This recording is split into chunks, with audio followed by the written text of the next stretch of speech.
आज का जो हमारा टॉपिक है वो है पार्टीशन वैल्यूज़। पार्टीशन वैल्यूज़ होता क्या है? पार्टीशन वैल्यूज़ होता है कि किसी भी वैल्यूज़ को हम जब दो से ज़्यादा इक्वल पार्ट्स में डिवाइड करते हैं तो वो हमारे पास पार्टीशन वैल्यूज़ में आ जाता है। ठीक है, अब पार्टीशन वैल्यूज़ में हमारे पास क्या क्या चीज़ें आ रही हैं? हमारे पास आ रहा है क्वार्टाइल्स, डिसाइल्स एंड परसेंटाइल्स। ठीक है, क्वार्टाइल्स क्या होता है कि किसी भी सीरीज़ को जब हम 4 इक्वल पार्ट्स में डिवाइड करते हैं तो हम उसको क्वार्टाइल्स बोलते हैं और उसको डिनोट करते हैं हम Q1। जो फर्स्ट पार्ट होता है उसको Q1 से, जो हमारे पास Q1 होता है जो 25% किसी भी, फॉर एग्जांपल हम पेंसिल ले लेते हैं, हम इसको इक्वल पार्ट्स में डिवाइड करते हैं। ठीक है, जो इसका फर्स्ट पोर्शन होगा 25% जो इसका पार्ट होगा उसको हम Q1 बोलेंगे। जो 50% होगा जिसको हम मीडियन भी बोलते हैं, क्योंकि किसी भी चीज़ को दो इक्वल पार्ट में डिवाइड करने को हम मीडियन भी बोलते हैं। ठीक है, Q2 और मीडियन जो है ना सेम होते हैं, उसको हम मीडियम 50% जो होगा ना वो हमारे पास मीडियन होगा। जो 50% हमारे पास उसका सेक्शन होगा पेंसिल का, मतलब आधी पेंसिल जो होगी वो हमारे पास Q2 होगा, उससे थोड़ी सी ज़्यादा 75% हमारे पास Q3 होगा। ठीक है, तो हमारे पास जो क्वार्टाइल्स हम नॉर्मली फाइंड करते हैं Q1, Q2 और Q3 करते हैं। Q4 हम इसलिए फाइंड नहीं करते क्योंकि वो फुल सीरीज़ होती है, उसको हम फाइंड इसलिए नहीं करते। उसके बाद आ जाता है हमारे पास डिसाइल। डिसाइल भी हमारे पास जब हम किसी सीरीज़ को 10 इक्वल पार्ट्स में डिवाइड करते हैं ना तो वो हमारे पास आ जाता है डिसाइल। अब फिर हम उसको डिनोट करते हैं D1, D2, D3, D4, D5, D6, D7, D8 और D9। इसमें भी हम D10 नहीं रखते हैं, तो हमारे पास आ जाता है डिसाइल। उसके बाद हमारे पास आता है परसेंटाइल। जब हम किसी सीरीज़ को 100 इक्वल पार्ट्स में डिवाइड करते हैं तो वो हमारे पास होता है परसेंटाइल। तो इसमें भी हमारे पास P1 to P99 हम इसको डिनोट करते हैं और सॉल्व भी कर सकते हैं। अब ये तो हम थ्योरेटिकली बता रहे हैं कि क्वार्टाइल क्या होता है, डिसाइल क्या होता है और परसेंटाइल क्या होता है। अब हम इसको अगर न्यूमेरिकली फाइंड आउट करें तो उसके लिए कौन कौन से न्यूमेरिक मतलब फार्मूलाज यूज़ होंगे ये हम देखते हैं वन बाय वन। सबसे पहले आ जाता है calculation of quartiles, decile and percentiles. ठीक है, ये मैंने कंबाइन करके इसलिए लिखा है कि आपको वन बाय वन पहले मैं क्वार्टाइल सॉल्व करती, फिर डिसाइल करती, फिर परसेंटाइल करती, तो आपको लेंथी भी हो जाता है और आपको इनमें डिफरेंस का पता ना चलता। ठीक है, अब मैंने इसको एक ही स्लाइड में सब के लिए फार्मूलाज तीनों के लिए लिख दिए। ठीक है, फॉर एग्जांपल देखें हम Q1 सॉल्व कर रहे हैं इंडिविजुअल एंड डिस्क्रीट सीरीज़ के लिए। ठीक है, ये कंटिन्यूस सीरीज़ नहीं है। ठीक, हमारे पास जस्ट नंबर्स हैं, कोई आप 8 नंबर कर लें, कोई 9 नंबर कर लें। ठीक है, तो वो हमारे पास आ गया।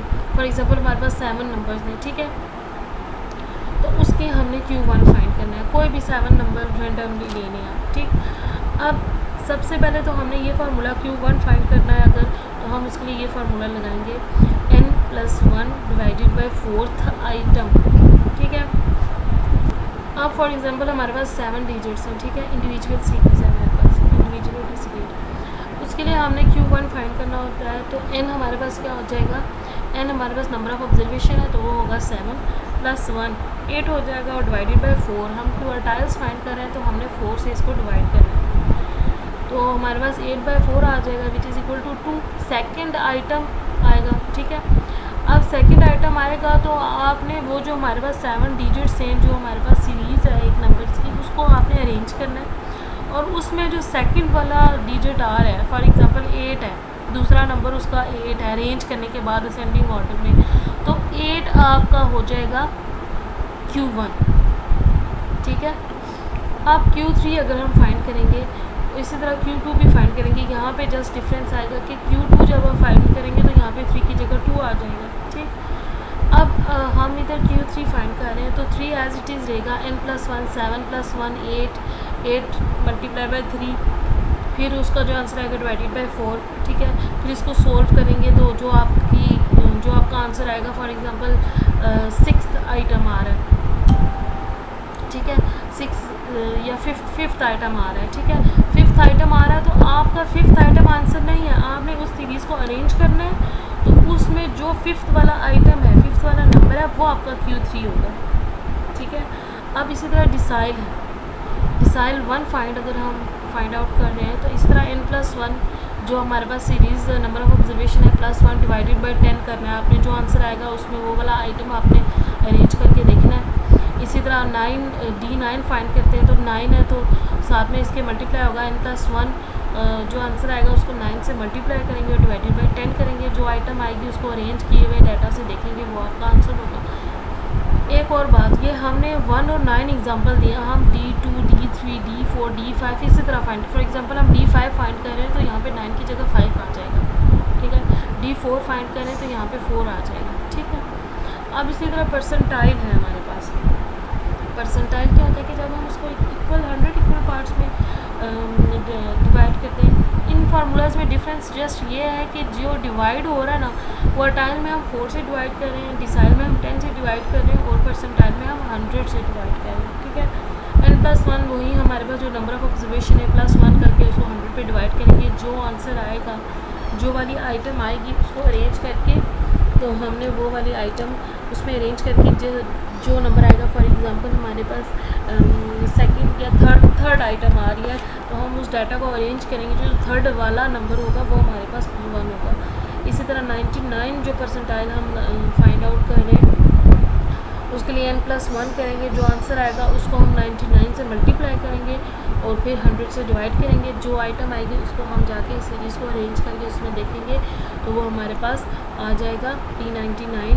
इसी तरह हम P75, P परसेंटाइल जो है 50 परसेंटाइल 58, ये सारे इसी तरह हम फाइंड करेंगे। जस्ट यहाँ पे चेंज आएगा, 99 की जगह जो हमने फाइंड करना होगा ना, फॉर एग्जांपल हम P50 परसेंटाइल 50 फाइंड करेंगे तो यहाँ पे हमारे पास 50 से मल्टीप्लाई हो जाएगा, ठीक है। अब उसके बाद जो आ रहा है, ये आ रहा है कैलकुलेशन ऑफ। उसके बाद हमारे पास आ जाता है कंटिन्यूस सीरीज़। कंटिन्यूस सीरीज़ के लिए थोड़ा डिफ़िकल्ट है कि ये हमारे लिए जो कंटिन्यूस सीरीज़ आती है इसमें हमने कैसे फाइंड आउट करना है, ये देखें। कंटिन्यूस सीरीज़ के लिए फर्स्ट ऑफ ऑल हमारे पास जो है ना ग्रुप्स में डाटा होता है, ठीक है। कंटिन्यूस सीरीज़ ग्रुप डाटा होता है। उसके लिए हम करेंगे, सबसे पहले हमारे पास जो n/4 हमने सिंपल निकालनी है कि हमारे पास जो नंबर ऑफ 4 है। अब इसमें हमारे पास जो n होता है ना, n हमारे पास क्या होगा कि नंबर ऑफ ऑब्जर्वेशंस आ जाएंगे। अब मैंने आपको पहले भी जब हम मीडियन या मॉड फाइंड कर रहे थे तो मैंने आपको पहले भी एक बात की थी कि जो सम ऑफ f होता है वो n के इक्वल होता है कंटिन्यूस डाटा में, ठीक है। जब हमारे पास इंडिविजुअल सीरीज़ थी तो उसमें तो 1 2 3 अप टू 100 जितने भी नंबर्स थे 5 8 जो भी थे हमने उनको काउंट कर लेना था, तो वो हमारे पास नंबर ऑफ ऑब्जर्वेशंस आ जाती थी, ठीक है, n। लेकिन जब हमारे पास कंटिन्यूस सीरीज़ आती है ना तो उसमें जो हमारे पास f होता है, जो फ्रीक्वेंसी होती है उसको हम ऐड करते हैं तो वो हमारे पास sum of f is equal to n, वो हमारे पास हम उसको n कंसिडर कर देते हैं, ठीक है, वो आ जाएगा। अब सम ऑफ f ओवर n या फिर n/4 डिवाइड करेंगे, वो जो हमारे पास उसमें आइटम आएगी, ठीक है, n/4 आइटम लिखा हुआ, ठीक, वो हमारे पास फॉर एग्जांपल कोई आइटम आ रही है, हमारे पास 4 आ रहा है, ठीक है, 4 आ रहा है तो हमने अब उसके बाद उसको जाके डाटा से तो हम नहीं देख सकते क्योंकि हमारे पास जो है ना फ्रीक्वेंसी वाला डाटा और ऊपर से हमारे पास कंटिन्यूस सीरीज़ में है। इसके बाद हमने एक और फार्मूला इसमें लगाना है। पहले तो हमने n/4 लगाना है, जो हमारे पास एक आइटम आती है वो आपने ज़हन में रखनी है, ठीक है। उसके बाद अपने Q1 के लिए Q1 L1 plus n/4 minus CF multiply by, इसको H बोल दें या I डिवाइडेड बाय H बोल दें, ठीक है, तो ये हमारे पास आ जाएगा। तो